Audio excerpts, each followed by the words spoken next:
data brokers, and data brokers then sell it to other people. But there is a way to get your name and personal information removed off of these lists, and that is Incogni. You see, they do the fancy footwork and all the hard work for you. There are thousands of data brokers out there, and for you to go after each one and legally request for your name to be removed would be incredibly time-consuming and costly. But Incogni does it for you. You give them permission, and then they will, on your behalf, send legal letters to all of these different data brokers to get your personal data removed. If you're tired of junk mail and you want to get rid of all these targeted adverts and take your privacy back, go to incogni.com/Winston and use the code Winston to get 60% off. Protect your privacy today. Go to incogni.com/Winston and use the code Winston to take your personal data off the market. And now back to the show. I was searching for a video on one of my channels. I've got a couple of channels. I've got a live show I do every Friday. I hope you can join me. It's super fun. But I have a clips channel. And the clips channel is where we take certain segments out of the show, we edit them, add a few extra things, and, you know, post them up every day. So I searched China fact chasers. And YouTube served me an advert. And it said, because you searched China fact chasers, you're going to like this. And it put up one of those pro-China, absolute BS travel vlog type things, where it's like, oh, this China's so amazing, etc. And of course it says it's sponsored, it is something paid for. But it's strange. It's one of those things that you have to search my channel and it's going to pop up. So I thought, okay, let's go take a look. Let's look at this channel. The first video that comes up is, America doesn't have this, but China has it. America doesn't have this, but China does. America doesn't have this. You're right, America doesn't have that amount of pollution. But no, honestly, he's talking about a glass bridge. But I hate to burst his bubble, America has glass bridges too, and in fact the Grand Canyon glass bridge was opened a full decade before this one. He must have seen my comment and changed the title. Here's the thing, the dude's Australian, alright? Don't know if he's been to America or not. Don't know enough about the guy, but why would you go to a foreign country and compare it to America rather than your own country? Isn't that a little bit suspect? Well, it turns out this is a very common thing that a lot of YouTubers that go to China do because they know it gets clicks, because at the moment, China despises America. And if you want to generate any kind of views and clicks from the Chinese audience anyway, very easy. You just need to say, America sucks, China's great. Glaze China a little bit, shit on America a little bit, and bam, there you go. Not only do you get a lot of views, you'll get a lot of support, you'll get a lot of these kinds of comments like what are underneath his video.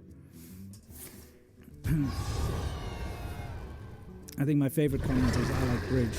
But anyway, you get all these comments that are just like, oh, you are true and handsome, China is great, you are great, you know, that type of thing. And of course that's very encouraging, and it makes you want to do it more.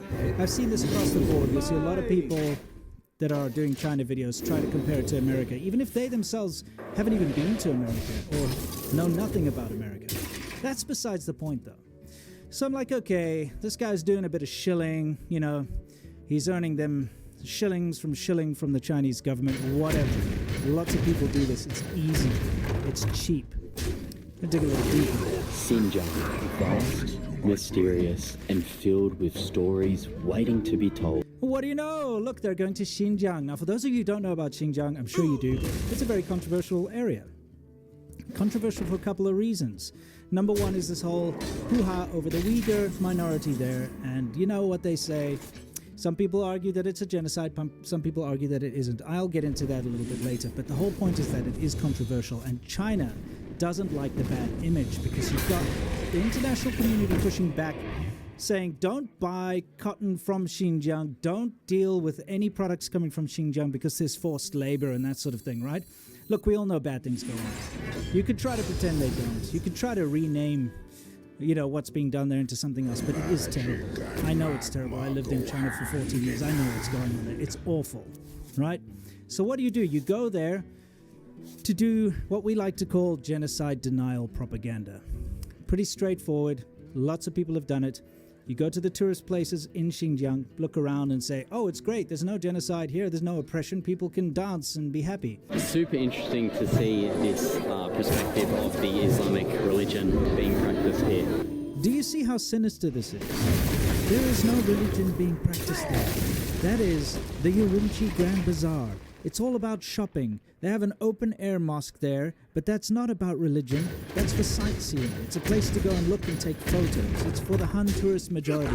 This is the place that all genocide denial propagandists go first. It is the first step of any genocide denial propaganda tour.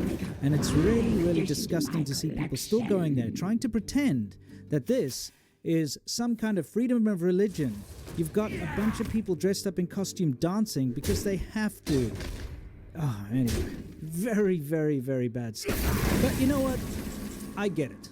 Sometimes people can get duped into going to these places. Maybe this travel vlogger is just kind of innocent and got asked by the agent that's been, taking him around and getting him around China to that place. And he thought, well, let's check it out and have some fun and try some of the local food.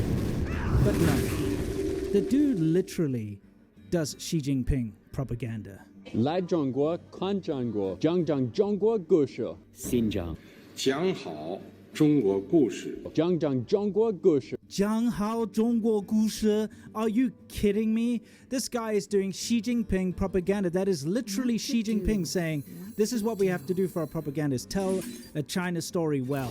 Tell the China story well. That's what we'll do. This guy goes up there and says, 讲讲中国故事。 and then goes on to talk about the CCP's infrastructure programs that are going to be built in the future in the area. So this whole entire city behind me is currently under construction. You might be wondering, what are they actually going to be using this for? Well, they're building this whole entire manufacturing place for trade. So everything that will be manufactured here will get onto the railway and go off into the rest of the world. Interesting part is they have plans to finish it by 2030. Very interesting. What else is this guy going to do? Oh, what do you know?